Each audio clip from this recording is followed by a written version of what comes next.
Hey! All right. Well, today we've got another little comparison we're going to finish up between the Hero 7 And the and Hero the 8. Hero 8. So, what we didn't get into when we did our initial review was time warp and time lapse features between the two cameras. Well, let's show them the time warp real Yeah, quick. let's go into that first. And the big thing we want to mention is that the Hero 8 does have an improved time warp feature, which has an automatic as far as capturing frames. Right.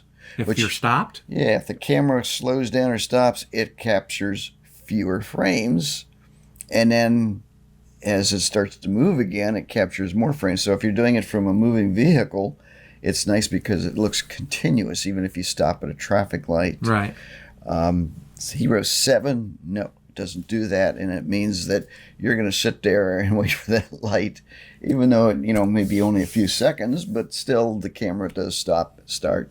So we've got some clips that we did from Fred's vehicle, and so Well, we're let's show it going to to show them. We'll Yeah. show them side by side, and we can show them individually here.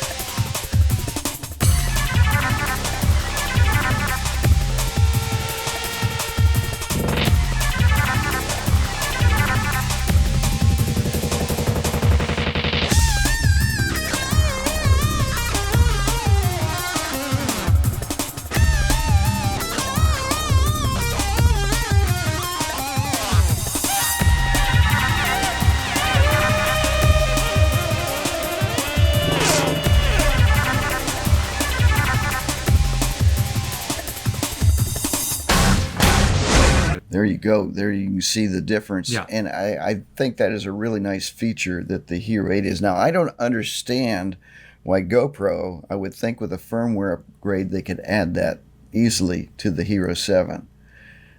I'm assuming they won't do it because they prefer you buy the Hero 8. And in It fact, could be that, I would but- think that I see no reason why, because that's a software thing. So I see no reason why they couldn't do that to earlier GoPros as well. But again, I think they want you to buy the latest version, and a lot of companies, it's not just GoPro that does that. They add these features which are possible to add in previous versions, because they're using the identical sensor.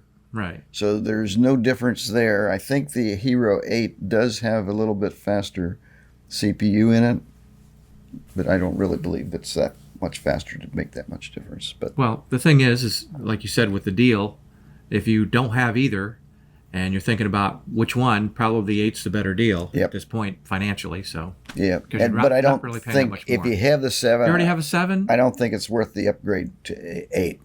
Right. Wait for the 9, see what they offer on that. Okay. And then they'll leave off features on the 8 that probably could add through a firmware upgrade. All right, Anyway. So Nightlapse is another thing, and I think Nightlapse has been around, and somebody can correct me if I'm wrong, but I believe it's been around since the Hero 4.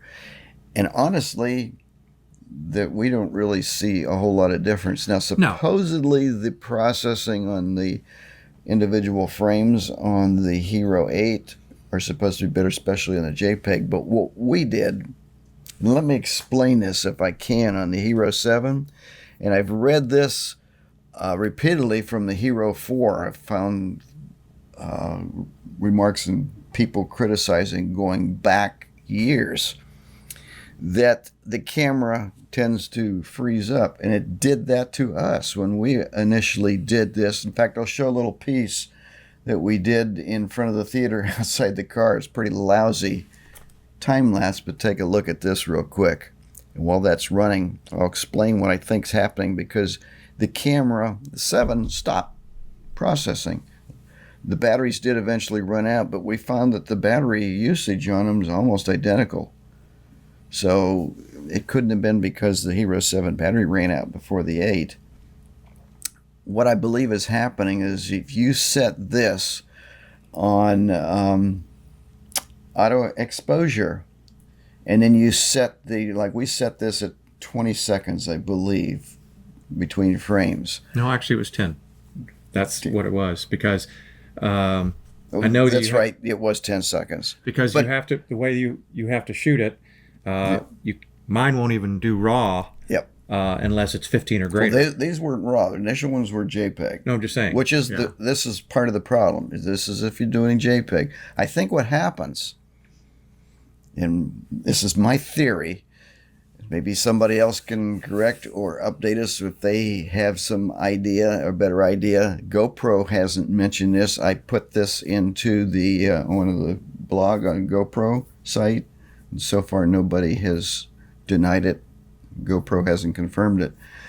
And I would assume that would happen on both cameras, but apparently they may have fixed that on the 8. Again, firmware update. The 7, I think what happens is if it requires a longer exposure than the 10 seconds, I think it causes the camera to freeze up. It gets confused and stops recording. It actually freezes. You have to take the battery out or hold the power reset in there for 10 seconds in order to reset it. Mm-hmm. So I think what happens is it's trying to record the 10 seconds, but apparently the 10 seconds is not between frames as I would assume it would be. I think it's time that the first frame starts. So if it takes 15 seconds for the shutter and it says, okay, I got to take another frame of 10 seconds, I think that's what's causing it to freeze up. We repeated this over and over again, and it happened every time on the 7. Right. So then you did a second night. So lapse. what we did is we did a night lapse, and what we did is we put these in there where we set the time between frames to auto, set the exposure time to 20 seconds, and let it run, and captured RAW rather than JPEG frames, which it allowed us to do in that circumstance. And look at the results here.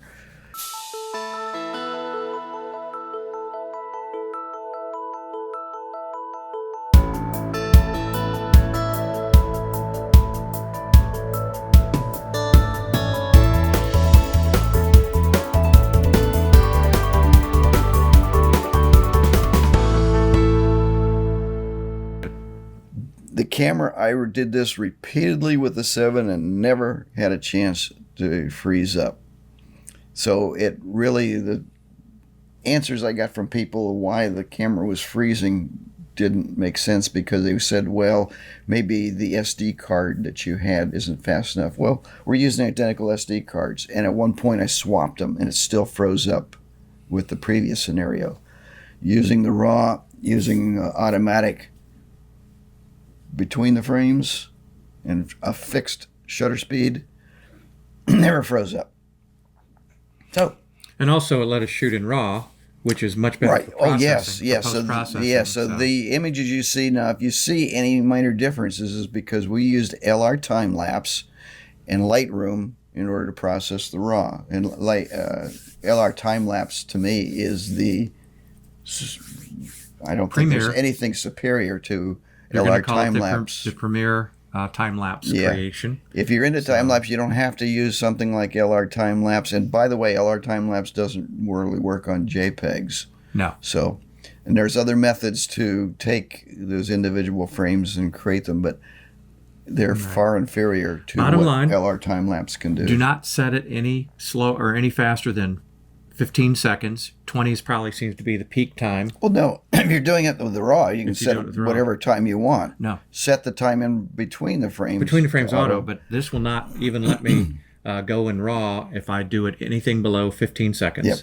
So and we also automatically switches into JPEG and will not let me change. I should also mention we were using ProTune, which means we were able to set the white balance. We were able to set all that too. But of course, again, if you're shooting RAW, you can easily change it. Your post-production gives you a lot more freedom. Lightroom. To do things that you want to do or need to do with it. So anyway, that's a comparison. Yeah. And, so we would love to hear your results if you do any time lapse with the GoPros, and highly recommend doing it. Now, this is a night lapse. If you're doing this a daytime, then that's not going to be the case because you're not going to have long shutter speeds during the day. I wouldn't think, unless you're really using a strong ND filter on there.